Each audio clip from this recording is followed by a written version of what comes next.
वैसे तो प्रकृति ने स्त्री के भीतर कोमलता, सौम्यता और ममत्व के भाव कूट कूट कर भरे हैं। ये सब भावनाएं हर महिला में समान रूप से देखी भी जाती हैं, लेकिन जिस तरह हाथों की पांचों अंगुलियां बराबर नहीं होती, उसी तरह हर स्त्री ममता की भी मूर्ति हो यह भी जरूरी नहीं है।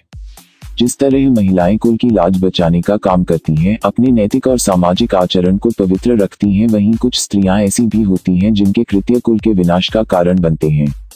बृहद संहिता के अनुसार ऐसी स्त्री जिसके पैर की कनिष्ठिका अंगुली या उसके साथ वाली अंगुली धरती को स्पर्श ना करती हो, अंगूठे के साथ वाली अंगुली अंगूठे से बहुत ज्यादा लंबी हो, तो ऐसी स्त्रियां हालात और स्थिति के अनुसार अपना चरित्र बदल लेती हैं।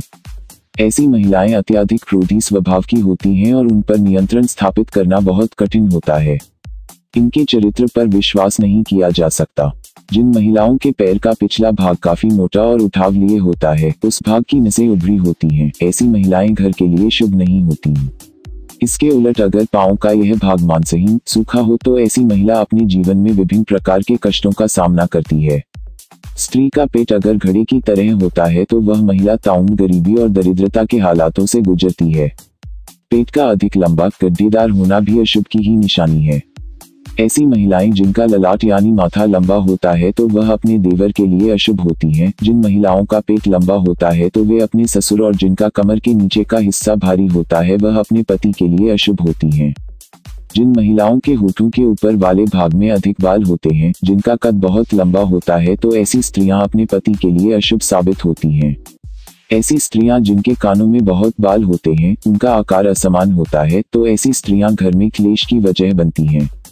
मोटे, लंबे और चौड़े दांत जो बाहर निकलते प्रतीत होते हैं, तो ऐसी स्त्री के जीवन में हमेशा दुखों के बादल छाए रहते हैं। मसूड़ों का काला होना भी स्त्री के दुर्भाग्य की निशानी है।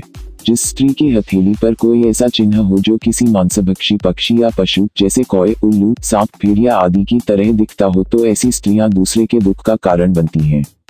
हाथों की नसों में उभार, हथेली के आकार में अंतर और वे चपटी हो, तो ऐसी महिलाएं आजीवन सुख और धन से विहीन रह जाती हैं। जिस महिला की आंखें पीली और थोड़ी डरी डरी हो, तो ऐसी महिलाओं का स्वभाव बहुत बुरा होता है। जबकि ऐसी महिलाएं जिनकी आंखें चंचल और स्लेटी रंग की होती हैं, वे उत्तम मानी गई हैं।